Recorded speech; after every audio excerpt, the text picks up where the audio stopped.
आज के इस वीडियो में हम लोग इंटरमीडिएट एग्जामिनेशन 2023 के हम लोग मॉडल पेपर को सॉल्व करेंगे। मतलब क्लास 12 के 2023 में जो मॉडल पेपर आया हुआ था हम उसको सॉल्व करने जा रहे हैं। ठीक है, उसमें भी कितना था, दुगुना क्वेश्चन था।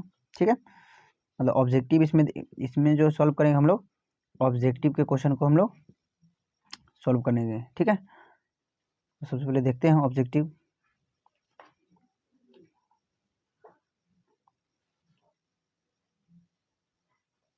चलिए यहाँ से ऑब्जेक्टिव चालू है।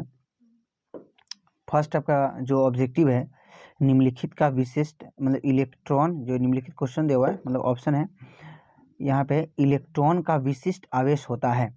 जो इलेक्ट्रॉन का विशिष्ट आवेश कितना होता है, तो इलेक्ट्रॉन का जो विशिष्ट आवेश होता है वो होता है 1.8 × 10⁻11 कूलम प्रति केजी। ठीक है, तो ऑप्शन कौन हो जाएगा, ऑप्शन सी हो जाएगा। अगला क्वेश्चन देखिए, अब यहाँ पे इसको ही समझा देते हैं। तो इलेक्ट्रॉन का विशिष्ट आवेश से आपका क्या अभिप्राय है, तो इलेक्ट्रॉन का जैसे वहाँ पे विशिष्ट आवेश किसको कहते हैं, विशिष्ट आवेश, तो ऊपर में इलेक्ट्रॉन का आवेश अपॉन में इलेक्ट्रॉन का द्रव्यमान, उसको हम लोग मल्टीप्लिकेशन, मतलब कि इलेक्ट्रॉन का आवेश अपॉन द्रव्यमान, इसको सॉल्व हम लोग करते हैं। ठीक है, इलेक्ट्रॉन का आवेश कितना होता है, तो 1.6 × 10⁻−19 कूलम। और द्रव्यमान कितना होता है, 9.106 × 10⁻−31 kg। ठीक है, इसको सॉल्व करने के बाद हमको जो आता है वो आता है 1.8 × 10⁻11 कूलम प्रति केजी। ठीक है, अगला देख लीजिए, विद्युत क्षेत्र में किसी द्विध्रुव को घुमाने पर किया गया कार्य, मतलब कोई विद्युत क्षेत्र में किसी द्विध्रुव को हम रखते हैं तो उसे घुमाने में कितना किया गया कार्य होता है, तो होता है क्या, हम लोग वहाँ पे देखे हुए थे, तो PE 1 - cos theta.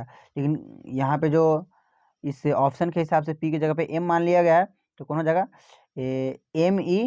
ME 1 - cos थीटा, ऑप्शन बी नंबर। अगला क्वेश्चन देख लीजिए, किसी माध्यम का आपेक्षिक परावर्तनांक ER होता है, किसी माध्यम का आपेक्षिक परावर्तनांक ER होता है, तो ये जो होता है एप्सिलॉन अपॉन में एप्सिलॉन नोट, ऑप्शन सी कौन हो जाएगा, ऑप्शन सी नंबर। अगला क्वेश्चन, संधारित्रों के समांतर संयोजन में जो राशि प्रत्येक संधारित्र के लिए समान रहती है, मतलब अब हम श्रेणी क्रम में, यहाँ से देखिएगा, जब हम श्रेणी क्रम में क्या कहते हैं, जोड़ते हैं, श्रेणी में कैसे होता है, इस प्रकार का। ठीक है, तो यहाँ से हम ये भी बात किए थे कि जब क्या है, जब यहाँ पे कि जब हम लोग क्या बात किए होते कि जब बिंदु बदलती है, तो याद करना होगा, जब बिंदु बदलती है तो क्या विभव बदलता है, जब रास्ते बदलते हैं तो आवेश बदलता है। ठीक है, तो यहाँ पे हम ये बात करते हैं, लेकिन यहाँ पे ये सीधा याद रखिएगा, जब श्रेणी क्रम में होता है ना, तो श्रेणी क्रम में यहाँ पे विभवांतर अलग अलग होता है। ठीक है, यहाँ पे विभवांतर अलग होता है, लेकिन इस पे भी आवेश क्यों होता है, इस पे आवेश क्यों होता है, आवेश सेम होता है, विभवांतर अलग अलग होता है। यही समांतर में आ जाए, क्या चीज, यही केस में आ जाए, समांतर में आ जाए, इसी चीज को हम समांतर में हम जोड़ते हैं तो क्या सेम रहता है, यहाँ पे क्या सेम रहता है, तो यहाँ पे आवेश, यहाँ पे Q1 हो जाता है, आवेश Q2 हो जाता है, लेकिन इसके बीच और इसके बीच विभवांतर समान रहता है। तो श्रेणी क्रम में क्या सेम रहता है, तो श्रेणी क्रम में आवेश सेम रहता है, विभवांतर अलग अलग होता है, और समांतर क्रम में आवेश अलग अलग होता है लेकिन विभवांतर समान रहता है। तो यहाँ पे क्या है, क्वेश्चन क्या है, संधारित्रों के समांतर संयोजन में जो राशि प्रत्येक संधारित्र के लिए समान रहती है, मतलब समांतर संयोजन किए हैं, और समांतर संयोजन किए तो क्या समान आता है, तो विभवांतर समान आता है, ऑप्शन सी नंबर।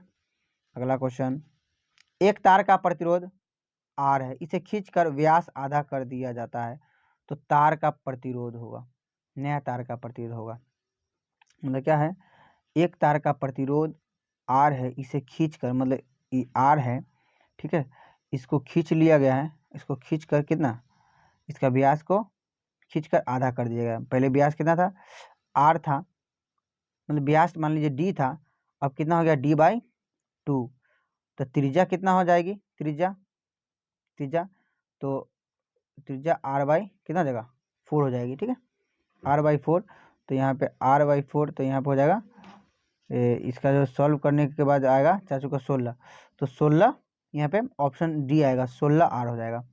ठीक है, 16R। अगला क्वेश्चन देख लीजिए, वायु में रखे गोलीय चालक की धारिता समानुपाती होती है। जब वायु में हम रखते हैं किसी गोलीय चालक की धारिता, सी इक्वल टू क्या होता है, गोलीय चालक की धारिता का formula C equal to 4 pi epsilon naught R. तो सी किसके समानुपाती, आर के समानुपाती।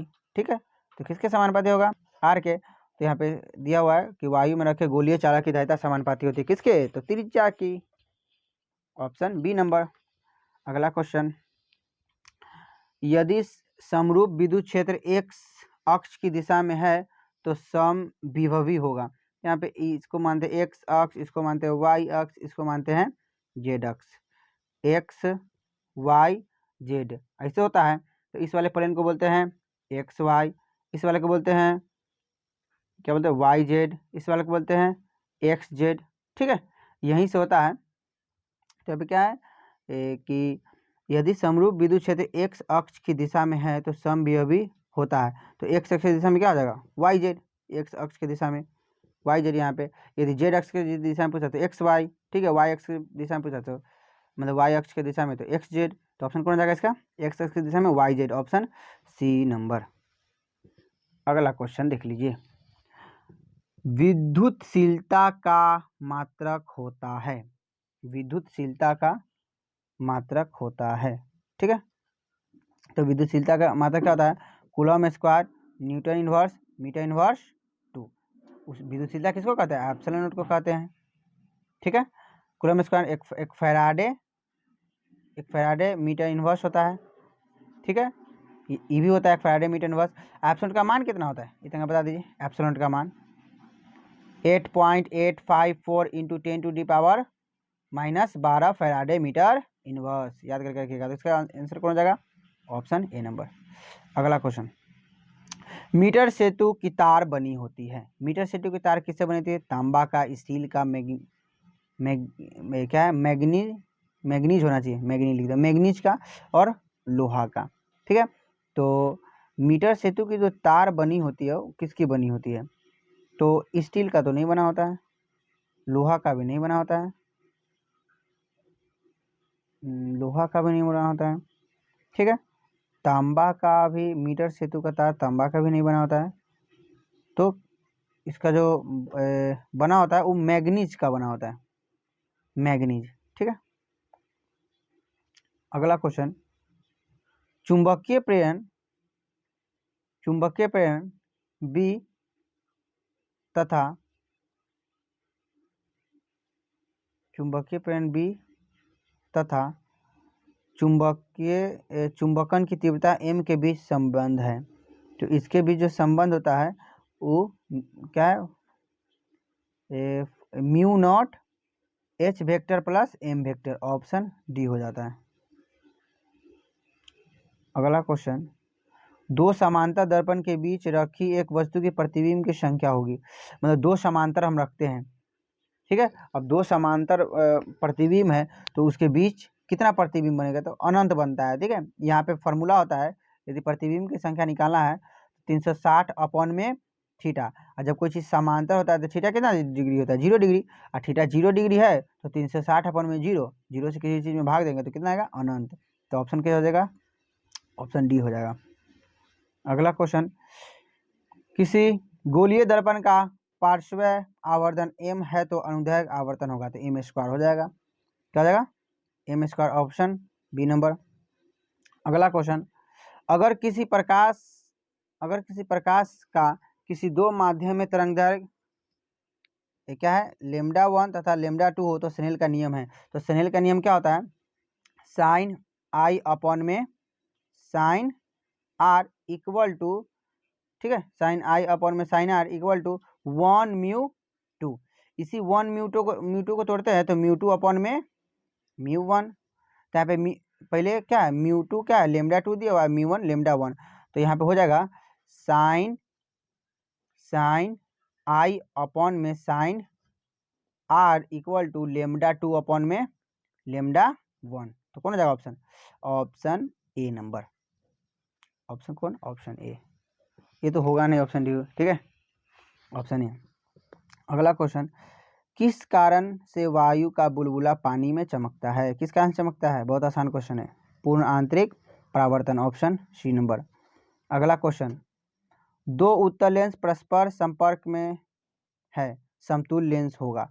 तो दो उत्तल लेंस को हम संपर्क में रखते हैं तो उत्तर का उत्तर ही रहता है, ऑप्शन बी नंबर। ठीक है। अगला क्वेश्चन, जब कोई श्वेत प्रकाश किरण किसी प्रिज्म से गुजरती है तो किस रंग के लिए विचलन कोण का मान सबसे अधिक होगा? जोन ज़्यादा विचलित होगा, ठीक है, जोन ज़्यादा विचलित होगा, जोन मतलब जोन ज़्यादा विचलित होगा वो दिखेगा नहीं, और जोन कम विचलित होगा वो दिखेगा। तो कौन दिखता है? बैगनी, मतलब बैगनी नहीं दिखता है, और लाल अधिक दूरी तक तय करता है। तो क्योंकि अधिक दूरी तक विचलित नहीं हो पाता है, कौन?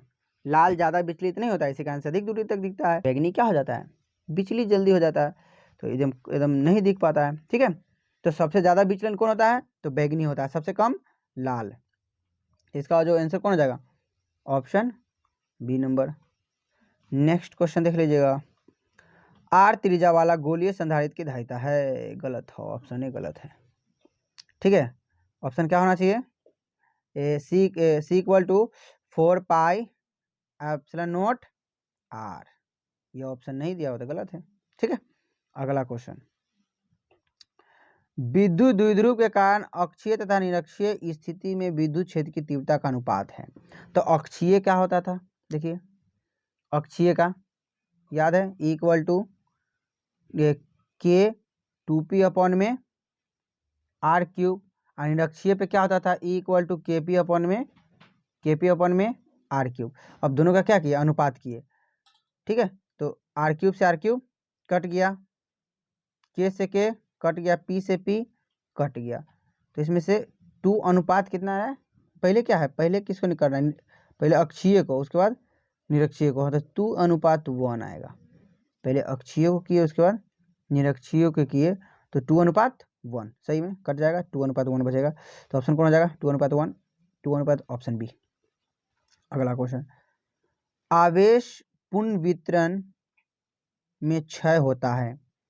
आवेश पुनर्वितरण में क्षय होता है, तो क्या है? आवेश पुनर्वितरण में क्षय होता है, आवेश, मात्रा, इनमें से कोई नहीं, ऊर्जा। हाँ, तो ऊर्जा क्षय होता है। ठीक है। अगला क्वेश्चन देखिएगा, समान प्रतिरोध वाले n प्रतिरोध को श्रेणी क्रम वाला समांतर क्रम संयोजन से, चलिए, समान प्रतिरोध वाले n प्रतिरोधों का श्रेणी क्रम तथा समांतर क्रम संयोजन से प्राप्त समतुल्य प्रतिरोधों का अनुपात है। ठीक है, समान प्रतिरोध वाले n, समान प्रतिरोध वाले n प्रतिरोधों का श्रेणी क्रम तथा समांतर क्रम संयोजन से प्राप्त समतुल्य प्रतिरोधों का अनुपात है। मतलब श्रेणी क्रम और समांतर क्रम दोनों में हम कर रहे हैं, तो इसका जो अनुपात होगा वो n² हो जाएगा।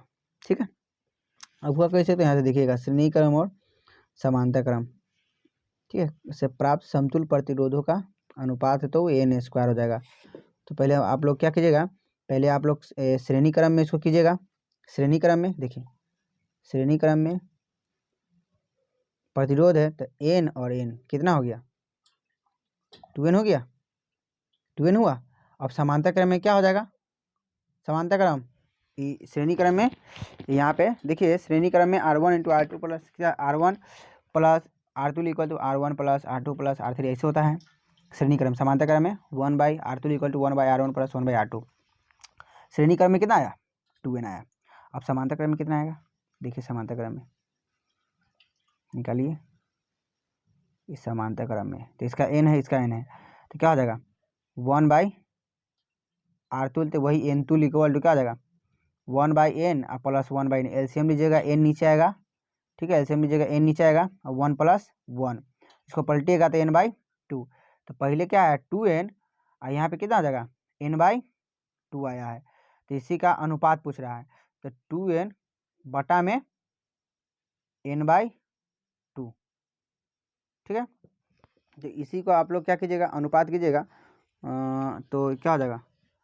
n/2, तो इसको यहाँ पे करने पर 2 से 2 कट जाएगा, यहाँ पे n² बचता है। एक बार सही से सॉल्व कर लीजिएगा, ठीक है। यहाँ पे पहले क्या है, श्रेणी क्रम तथा समांतर क्रम है संयोजन में, इसको एक बार सॉल्व कर लीजिएगा। समतुल अनुपात है, देख लीजिए यहाँ से सॉल्व आप एक बार कर लीजिएगा, ठीक है। यहाँ पे क्या हो जाएगा आंसर इसका, n² हो जाएगा। अगला क्वेश्चन, जब एक विद्युत द्विध्रुव बंद सतह से घिरा है तो बंद फ्लक्स, एक विद्युत द्विध्रुव सतह से घिरा हुआ है तो बंद फ्लक्स होगा। देखिए मतलब कोई एक बंद है तल है, ठीक है, उसमें क्या है, एक विद्युत द्विध्रुव -q और +q है। तो क्या कहता है गॉस का, क्या है गॉस का, जो किसी बंद तल फ्लक्स, मतलब किसी बंद तल से जितना फ्लक्स होगा वो q में एप्सिलॉन होगा। तो q क्या है, सिग्मा q, मतलब पूरे q को जोड़ दीजिए तो कितना है, वो -q को +q, -q में +q हो जाएगा 0। तो आवेश कितना हुआ इसमें 0, तो आवेश 0 में एप्सिलॉन पूरा कितना हो जाएगा, पूरा 0। ये कोई फ्लक्स नहीं उत्पन्न होगा, तो ऑप्शन ए नंबर। अगला क्वेश्चन देख लीजिए, टेंजेंट गैल्वेनोमीटर अधिकतम सुग्राही होता है जब विक्षेपण कोण होता है, ठीक है। क्या है, टेंजेंट गैल्वेनोमीटर अधिकतम सुग्राह्यता होता है जब विक्षेपण कोण होता है। तो विक्षेपण कोण जो होता है 45 डिग्री होता है। 45 डिग्री किसको कहेंगे, तो π/4 को 45 डिग्री कहेंगे। तो ऑप्शन बी नंबर। अगला क्वेश्चन, चौक कुंडली का शक्ति गुणांक होता है, चौक कुंडली का शक्ति गुणांक होता है, जो चौक कुंडली का जो शक्ति गुणांक होता है वो 0 होता है, ठीक है। अगला जी, समान वेग से चलता आवेश उत्पन्न करता है। जब समान वेग से कोई चल रहा है तो वो आवेश उत्पन्न क्या करता है, तो ऑप्शन विद्युत क्षेत्र करता है, ठीक है। समान वेग से चल रहा होगा तो क्या करेगा, सिर्फ विद्युत, क्या विद्युत चुंबकीय क्षेत्र, ठीक है। ये 24 का सीन हो जाएगा, विद्युत चुंबकीय क्षेत्र उत्पन्न करेगा, ठीक है। यहाँ पे विद्युत क्षेत्र, चुंबकीय क्षेत्र, विद्युत चुंबकीय दोनों क्षेत्र उत्पन्न करेगा, यही है ऑप्शन। मतलब समान वेग से चल रहा है तो विद्युत चुंबकीय क्षेत्र दोनों उत्पन्न करता है। चलिए ऑप्शन सी हो जाएगा इसका। अगला नेक्स्ट क्वेश्चन, एक कार्बन प्रतिरोध के अंतिम छोर पर बना बैंड सुनहरा, इसका सहिष्णुता होगी। मतलब एक देखिए कार्बन प्रतिरोध हम लोग पढ़ते थे, क्या ए है, यहाँ पे देखिए ये 3 कलर होता था, यहाँ पे कलर होता था, यहाँ पे कलर को यदि अब्सेंट हो तो कोई, पहले क्या होता था, पहले सुनहरा के लिए, ठीक है, और उसके बाद सुनहरा के लिए 5% होता था, चांदी क्या है, सिल्वर कलर होगा, ठीक है, तो सिल्वर कलर तो वहाँ 10% होता था, यदि अनुपस्थित होगा तो 20% होता था, ठीक है। तो यहाँ पे कितना आंसर हो जाएगा, सुनहरा है तो 5%, ऑप्शन ए नंबर। अगला क्वेश्चन, फैराडे नियतांक का मात्रक है, जो फैराडे नियतांक का होता है उसका मात्रक है। तो फैराडे नियतांक का मात्रक क्या है, ऑप्शन देखिए, ऑप्शन 4 ऑप्शन दिया हुआ है इसमें, तो ऑप्शन जो इसका हो जाएगा, ऑप्शन आएगा coulomb mole inverse, option B number. Coulomb mole, यहाँ याद कर लीजिए, coulomb mole inverse, option B. अगला, शक्ति रहित धारा परिपथ होगा, शुद्ध प्रतिरोधी, शुद्ध धारितीय, शुद्ध प्रेरकीय, डी क्या, ए तथा बी। तो शुद्ध धारितीय होगा, उस क्या है, ऑप्शन जो होगा इसका बी नंबर, शुद्ध धारितीय। अगला क्वेश्चन, विद्युत चुंबकीय तरंग में विद्युत तरंग एवं चुंबकीय तरंग के बीच का कलांतर होता है। तो इसके बीच का जो क्या है कलांतर होता है वो 0 डिग्री होता है। अगला क्वेश्चन, यदि समान फोकस दूरी f के दो लेंस संपर्क समान प्रधान अक्ष पर रखा जाए तो समतुल फोकस दूरी होगा, ठीक है। तो ये f इक्वल टू यहाँ से क्या है 1, मतलब 1/f2 वाला फॉर्मूला लगाना है, 1/f1 प्लस 1/f2, ठीक है। f2 यहाँ पे निकाल लेना है, क्या आता है, तो f1 इंटू f2 अपॉन में f1 प्लस f2, तो क्या हो जाएगा यहाँ पे, इसी को सॉल्व करके क्या हो जाएगा, एफ स्क्वायर अपॉन में क्या हो जाएगा, एफ स्क्वायर अपॉन में 2f, एफ से एफ कट गया तो एफ अपॉन में 2, आंसर कौन हो जाएगा, एफ अपॉन में 2, ऑप्शन सी नंबर। अगला क्वेश्चन देख लीजिए। एक उत्तल लेंस का ऊपरी भाग को काला कर दिया गया है, उसके सामने रखी वस्तु का प्रतिबिंब, आकार बढ़ेगा, आकार घटेगा, तीव्रता घटेगी। तो ऑप्शन जो होगा वो तीव्रता मतलब इसकी तीव्रता घट जाएगी। ठीक है। अगला क्वेश्चन, एक मानव आँख के लिए स्पष्ट दृष्टि की न्यूनतम दूरी होती है। स्पष्ट दृष्टि की न्यूनतम दूरी 25 सेंटीमीटर। अगला क्वेश्चन, उत्सर्जित फोटो इलेक्ट्रॉन की ऊर्जा निर्भर करती है प्रकाश के तरंग पर, धातु के कार्यफलन पर, प्रकाश की तीव्रता पर, इनमें से कोई नहीं। तो जो उत्सर्जित फोटो इलेक्ट्रॉन की जो ऊर्जा निर्भर करती है, ठीक है, वो करती है प्रकाश की तीव्रता पर, इंटेंसिटी ऑफ लाइट। ठीक है, ऑप्शन बी नंबर। अगला क्वेश्चन, अल्फा कण होता है, अल्फा कण जो होता है वो हीलियम के नाभिक के समान होता है। बीटा कण होता है, बीटा कण किसके समान होता है? तीव्र गति के इलेक्ट्रॉन होता है। ठीक है। और गामा से पूछेगा, गामा भेदन क्षमता, गामा का सबसे ज़्यादा भेदन क्षमता होती है। अगला क्वेश्चन देख लीजिए, ट्रांजिस्टर में पीएन जंक्शन की संधि होती है। मतलब ट्रांजिस्टर क्या होता है? यही तीन को बना होता है, यहाँ पे पीएनपी या एनपीएन। ठीक है, तो क्या गो, एगो और दूगो, ये ना संधि होती है, एक ए संधि एक ए संधि, तो दो संधि होती है, ऑप्शन बी नंबर।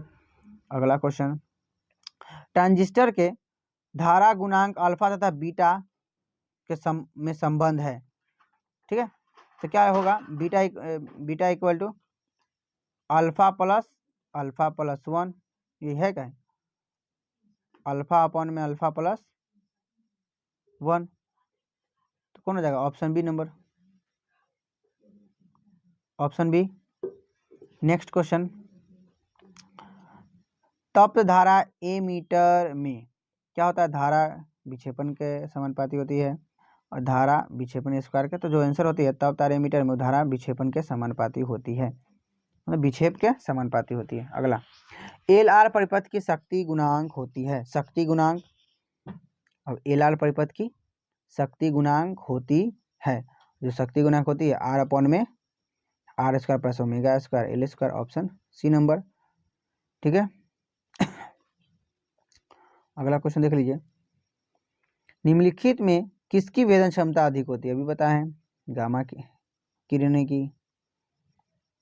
अगला क्वेश्चन, द्रव्यमान संख्या ए तथा नाभिक के त्रिज्या आर के बीच संबंध है। तो द्रव्यमान संख्या ए तथा नाभिक के त्रिज्या आर के बीच जो संबंध होता है वो होता है आर समानुपाती ए पे पावर 1/3। अगला क्वेश्चन, सूर्य की ऊर्जा का कारण है। तो सूर्य की ऊर्जा का कारण होता है वो नाभिकीय संलयन होता है, ऑप्शन बी।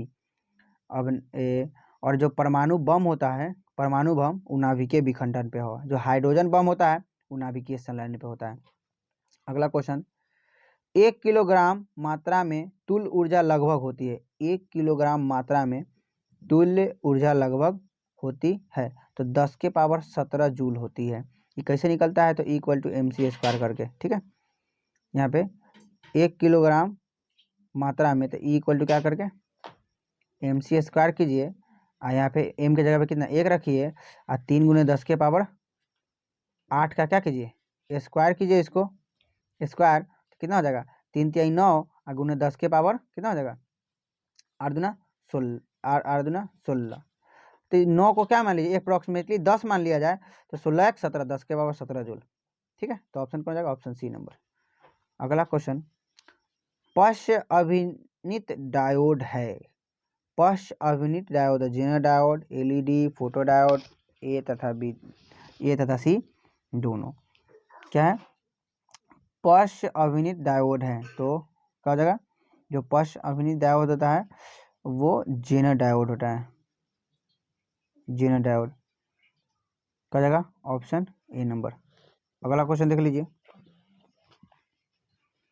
अगला, नैंड गेट का बुलियन व्यंजक होता है, तो एंड का ए प्लस बी हो जाएगा, A plus B, Y equal to A plus B, AND का, और नैंड लग या नोट लगे इसे बार लग जाएगा, तो Y equal to A plus B power bar, कौन हो जाएगा? ऑप्शन बी नंबर, नहीं ऑप्शन, देखिए नहीं नहीं, एंड का क्या होता है? ए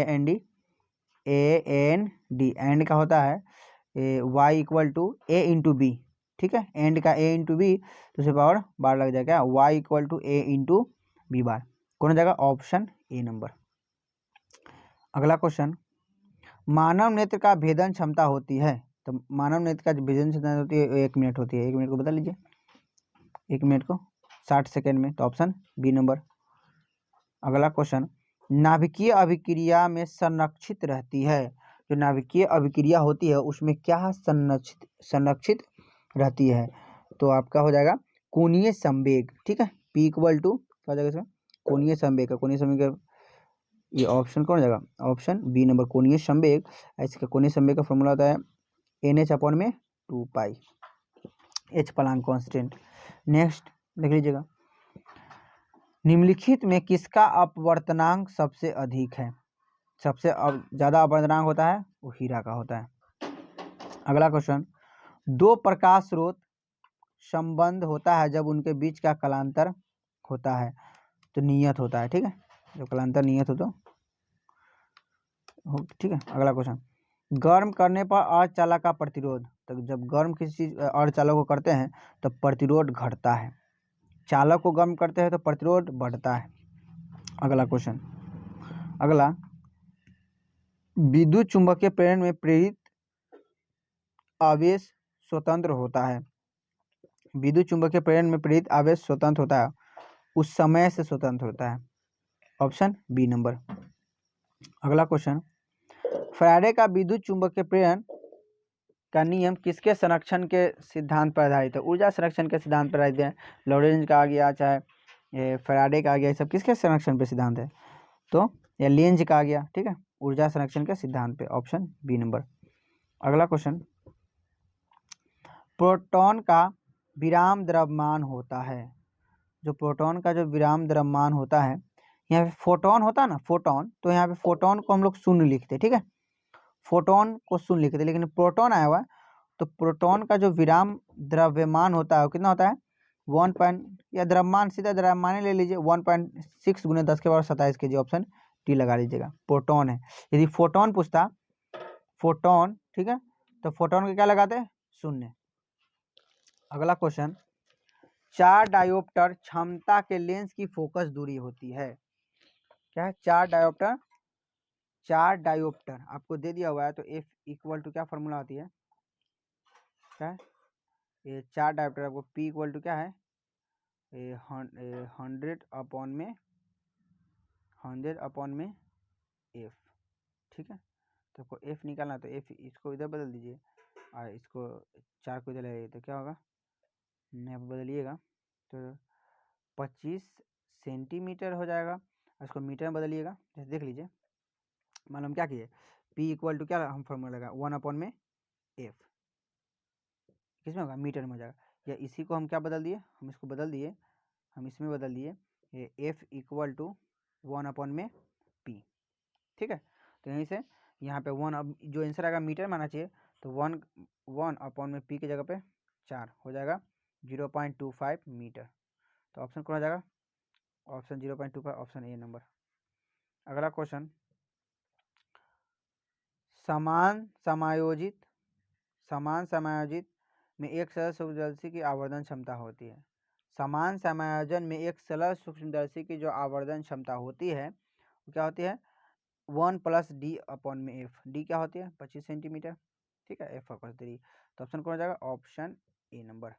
अगला क्वेश्चन, अवरोध के किनारे पर प्रकाश का मुड़ने की प्रक्रिया को क्या कहते हैं? तो प्रकाश के मुड़ने की प्रक्रिया को क्या कहते हैं? क्या होता है? देख लीजिए, बहुत हल्का क्वेश्चन है। व्यतिकरण, विवर्तन, परावर्तन और अपवर्तन, तो क्या कहते हैं? विवर्तन कहलाता है। अगला क्वेश्चन, हीरे के लिए क्रांति कोण होता है, हीरे के लिए जो क्रांति कोण होता है वो 24.41 डिग्री होता है।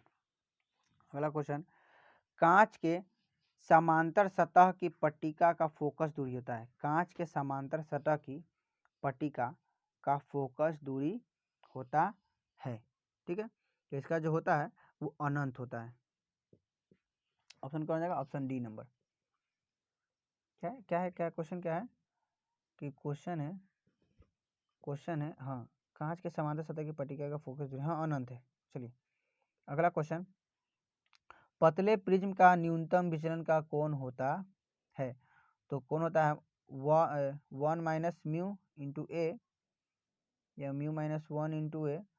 जो पतले प्रिज्म, क्या क्वेश्चन, पतले प्रिज्म द्वारा न्यूनतम विचलन का कोण होगा। ठीक है, तो इसका जो कोण होगा न्यूनतम विचलन के लिए म्यू माइनस 1 इंटू ए, ऑप्शन सी नंबर होगा, म्यू माइनस 1 इंटू ए, ऑप्शन सी। नेक्स्ट क्वेश्चन देखिएगा, रचनात्मक व्यतिकरण के लिए कलांतर का मान होता है, तो क्या है, पाई का समगुणज होता है, तो 5 इक्वल टू 2n पाई, ऑप्शन ए नंबर। अविनाशी के लिए क्या होगा, 2n क्या जाता है, 2n प्लस 1 हो जाता है। अगला क्वेश्चन देखिएगा, प्रकाश के एक फोटोन की ऊर्जा प्राप्त होती है। ठीक है, प्रकाश के एक फोटोन की ऊर्जा प्राप्त होती है, लगभग जो इसमें जो ऑप्शन है ना 1.6 इलेक्ट्रॉन वोल्ट से लेकर 3.2 इलेक्ट्रॉन वोल्ट, इसी के आसपास होती है, ऑप्शन बी नंबर। अगला क्वेश्चन, निम्नलिखित में कौन सी घटना प्रकाश के कण पर कणीय प्रकृति को दर्शाता है। तो इनमें से कौन सी घटना है जो प्रकाश के कणीय प्रकृति को दर्शाता है। तो प्रकाश का ध्रुवण नहीं, व्यतिकरण नहीं, को दर्शाता है प्रकाश विद्युत प्रभाव, प्रकाश विद्युत प्रभाव, ऑप्शन बी नंबर। अगला क्वेश्चन, निम्नलिखित में कौन सा कण विद्युतीय एवं चुंबकीय क्षेत्र के साथ क्या है, एक साथ एक ही समय रहने पर अचर वेग से जा सकता है। प्रोटॉन, इलेक्ट्रॉन, फोटॉन, ये सभी जो होता है ना, वो इनमें से तो कोई इस पे जो चार्ज नहीं होगा जिस पे वो जा सकता है, तो फोटॉन होगा, फोटॉन पे कोई चार्ज नहीं होता है। ठीक है, अगला क्वेश्चन, नाभिक की खोज किसने की। तो नाभिक की खोज जो की रदरफोर्ड ने की, ऑप्शन थॉमसन ने किसके की, इलेक्ट्रॉन की खोज। ठीक है, अगला क्वेश्चन, इलेक्ट्रॉन, प्रोटॉन एवं न्यूट्रॉन के लिए कौन सी राशि समान होती है। द्रव्यमान, आवेश, संवेग, ऊर्जा। ठीक है, तो इसके लिए ऊर्जा समान रहती है। अगला, एक प्रत्यावर्ती धारा का समीकरण I इक्वल टू 15 साइन 100 पाई टी है, तो विद्युत धारा की आवृत्ति ओमेगा क्या होगी। तो F इक्वल टू फॉर्मूला होता है ओमेगा अपॉन में 2 पाई, आपको इसका ओमेगा दे दिया हुआ है, कितना दे दिया हुआ है 100 पाई अपॉन में क्या हो जाएगा 100 पाई अपॉन में 2 पाई, पाई से पाई कट गया, 2 से 100 50, तो आंसर 50 आना चाहिए। ऑप्शन इसमें गलत दिया हुआ है, पाई नहीं होगा, सिर्फ 50 होना चाहिए। क्या होना चाहिए, सिर्फ 50। अगला क्वेश्चन, जर्मेनियम का बैंड अंतराल इलेक्ट्रॉन वोल्ट में है। तो जर्मेनियम का जो बैंड अंतराल वो कितना होता है। तो जो जर्मेनियम का होता है जो बैंड अंतराल वो होता है 0.7 इलेक्ट्रॉन वोल्ट। ठीक है, 0.7 इलेक्ट्रॉन वोल्ट। अगला, यदि किसी धातु का कार्यफलन 2.8 इलेक्ट्रॉन वोल्ट है तो देहली तरंगदैर्घ्य होगी। तो देहली तरंगदैर्घ्य होगी तो क्या होगी, इसके लिए 2.8 आंसर आएगा। ठीक है, 2.8 इसका आंसर आएगा सॉल्व करने को, मतलब क्या ए नहीं क्या है क्या है यहाँ पे सॉल्व इसको किया जाएगा। ठीक है, तो यहाँ पे जो इसको सॉल्व करने के बाद 4500 इंटू HC अपॉन में लेमडा इक्वल टू 2.8, इसको सॉल्व करने के बाद ठीक है जो आंसर आएगा वो कितना अप्रोक्सीमेटली कितना आ जाता है, वो 4500 के आसपास आता है। ठीक है, तो ऑप्शन सी लगाइएगा। ठीक है, अगला क्वेश्चन, ट्रांसफार्मर के क्रोड को परतदार किस लिए रखा जाता है। तो ट्रांसफार्मर के क्रोड को परतदार किस लिए, क्रोड है जो ट्रांसफार्मर है ये क्रोड होता है, प्राथमिक क्रोड, प्राथमिक कुंडली, द्वितीयक कुंडली, इसको परतदार क्यों रखा जाता है। ठीक है, तो इसके लिए जो इसका जो आंसर होता है क्या होता है देख लीजिए कि यहाँ पे दिया हुआ ऑप्शन क्या दिया हुआ, तो ऊर्जा क्षय को कम करने के लिए, मात्रा क्षय को कम करने के लिए, आवेश क्षय को। ठीक है, तो यहाँ से जो ऑप्शन होगा ए नंबर, ऊर्जा क्षय को कम करने के लिए। अगला क्वेश्चन है, लेजर क्रिया के लिए आवश्यक है। तो लेजर क्रिया के लिए जो आवश्यक है क्या है, उच्च ताप, निम्न ताप, क्या उच्च ताप, उच्च दाब और चालक संख्या परिवर्तन। तो लेजर क्रिया के लिए जो आवश्यक होता है वो होता है संख्या परिवर्तन, संख्या परिवर्तन, ऑप्शन डी नंबर। अगला क्वेश्चन, किसी अर्धचालक का ताप गुणांक का मान होता है, तो किसी अर्धचालक का जो ताप गुणांक का मान होता है वो होता है ऋणात्मक। क्या होता है? ऋणात्मक। Option B number. अगला क्वेश्चन, एक रेडियो तत्व की अर्ध आयु टी हाफ आपको दे दिया हुआ, कितना दे दिया हुआ है? टी हाफ 1/2, तो इसकी मध्य आयु होगी, तो इसकी मध्य आयु जो होगी इसको आपको निकालना है। टी हाफ आपको दे दिया हुआ है 1600, तो इसकी जो मर्द आयु होगी, तो इसकी जो मर्द आयु होगी वो ये ऑप्शन ए हो जाएगा। ठीक है, 2309, ये ऑप्शन ए नंबर। ठीक है, निकाल लीजिएगा इसको। चलिए, ये आपका 70 ऑब्जेक्टिव यहाँ पे समाप्त होता है। इसमें 2 मार्क्स का यही क्वेश्चन है, आप लोग देख सकते हैं इसको। ठीक है, और इस क्वेश्चन को बनाने का प्रयास भी कर सकते हैं, बनाइएगा आप लोग। ये सब किसका है? 2 मार्क्स है। ठीक है, ये 5 मार्क्स का क्वेश्चन है सब। ठीक है, 5 मार्क्स क्वेश्चन है। तो चलिए, हम लोग इस वीडियो में इतना ही तक रहने देते हैं। आपका जो 70 ऑब्जेक्टिव है वो क्या हुआ? 70 ऑब्जेक्टिव कंप्लीट हो गया। 70 ऑब्जेक्टिव क्या हुआ? कंप्लीट हुआ। चलिए, तो वीडियो देखने के लिए धन्यवाद। यदि वीडियो अच्छा लगा होगा तो इस वीडियो को आप क्या कीजिएगा? लाइक कर सकते हैं। और डिस्क्रिप्शन में भी कुछ पीछे का भी कुछ क्वेश्चन हो सकता है, कुछ इम्पोर्टेंट क्वेश्चन भी हो सकता है, या 2024 में जो मॉडल पेपर आया है उसका भी लिंक हो सकता है, तो आप उस सबको देख सकते हैं। ठीक है, केमिस्ट्री का भी मिलेगा, फिजिक्स का भी मिल सकता है वहाँ पर नीचे। ठीक है, तो रहने दीजिए, इस वीडियो में इतना ही तक रहने देते हैं।